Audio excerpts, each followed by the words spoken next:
Depois que o Dom Pedro toma essa atitude do cúmplice, né, e essa atitude com as tropas portuguesas, é, as cortes de Portugal, as cortes de Lisboa mandam o ultimato final. Em 2 de setembro de 1822 vai chegar uma carta na capital Rio de Janeiro, dizendo, tipo assim, Dom Pedro, tu volta ou a gente vai te buscar. E não vai ser legal se a gente for aí, não.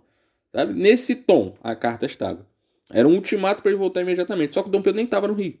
O Dom Pedro tinha ido até São Paulo fazer uma viagem política e estava voltando para o Rio de Janeiro. Quem estava no Rio de Janeiro como regente do reino aqui no Brasil era a esposa dele, Leopoldina, e o José Bonifácio. Quando essa carta chega na mão deles, eles já estavam elaborando inclusive uma declaração de independência junto com o Conselho de Ministros. O José Bonifácio faz com que essa carta chegue até Dom Pedro, e o Dom Pedro recebe essa carta no meio do caminho, enquanto voltava para cá. Esse quadro aí, que é bem mítico, é o quadro do Pedro Américo, Independência ou Morte. Na verdade, isso aqui tudo é uma bela de uma mentira. Por exemplo, aqui, essa galera a cavalo aqui embaixo na foto, vestida de branco, são chamados Dragões da Independência. Eles sempre participam das cerimônias de posse dos presidentes. Em 1822, essa galera que nem existia, essa tropa nem existia, só para vocês terem ideia. Foi um quadro pintado para construir a história. Eu já falei isso com vocês algumas vezes. A história ela é construída. A história nunca é contada como de fato as coisas aconteceram. Depende muito de quem conta a história e qual é o objetivo dele contando a história. Qual é o intuito, beleza?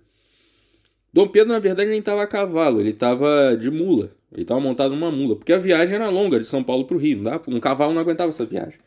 Ele estava montado numa mula, não estava vestido com esse uniforme, ele estava com a roupa normal. E diz as más línguas, na verdade isso não é boato, isso é fato, que ele tinha comido um feijão tropeiro em São Paulo e que não tinha caído muito bem. Então ele já tinha parado pelo menos umas 8 vezes para atender ao chamado da natureza durante essa volta para o Rio de Janeiro. E ele recebe a carta exatamente numa parada dessas.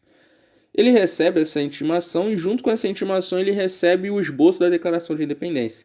Esse episódio acontece no dia 7 de setembro de 1822. E a partir dali, Dom Pedro profere a seguinte frase: as cortes de Lisboa querem nos escravizar. Voltem a minha tropa e digam que a partir de hoje o Brasil está separado de Portugal. É declarada então a independência do Brasil em relação a Portugal. Beleza? Para por aí? Ou conclui-se por aí esse assunto? Claro que não. Um país só pode ser país se ele for reconhecido por outros países. É como no futebol, você não pode ostentar um título que só você reconhece, que nenhum palmeirense me ouça. 51 é pinga, não mundial. Então o Brasil ele precisava de reconhecimento internacional. Primeiro país que vai reconhecer o Brasil como independente vai ser os Estados Unidos. Beleza? Os Estados Unidos tinham tanto interesse político quanto interesse econômico nesse reconhecimento.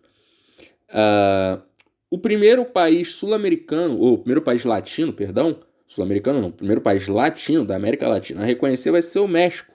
Beleza? Isso vai acontecer em 1825. Os Estados Unidos reconheceram em 1824 e o México vai reconhecer em 1825. Os países daqui da América do Sul, eles não reconhecem o Brasil de primeira como independente. Por quê? Por duas razões. Eles, na verdade, desconfiavam do processo de independência do Brasil. Por quê? Agora vem as duas razões.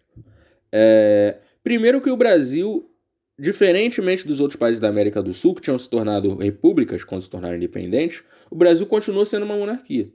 E segundo, que nos outros países da América do Sul, os movimentos de independência foram liderados por americanos, pelo pessoal daqui do continente.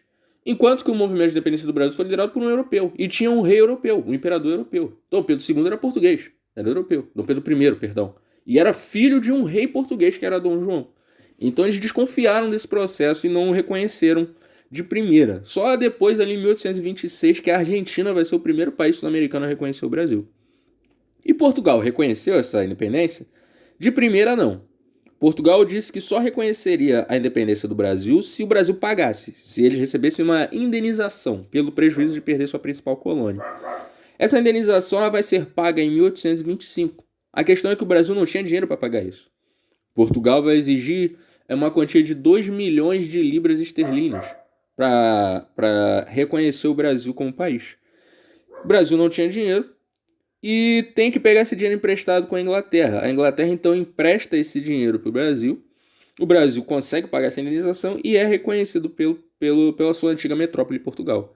Depois que Portugal reconhece, aí a Inglaterra e depois os outros países da Europa também começam a reconhecer o Brasil como um Estado independente, beleza? E a partir daí a gente vai ter o início, finalmente, do reinado de Dom Pedro II. De Dom Pedro I, simplesmente Dom Pedro II. Porque eu estava lendo sobre ele ainda há pouco. O reinado de Dom Pedro I. Isso daí vai ser assunto para a próxima aula, beleza?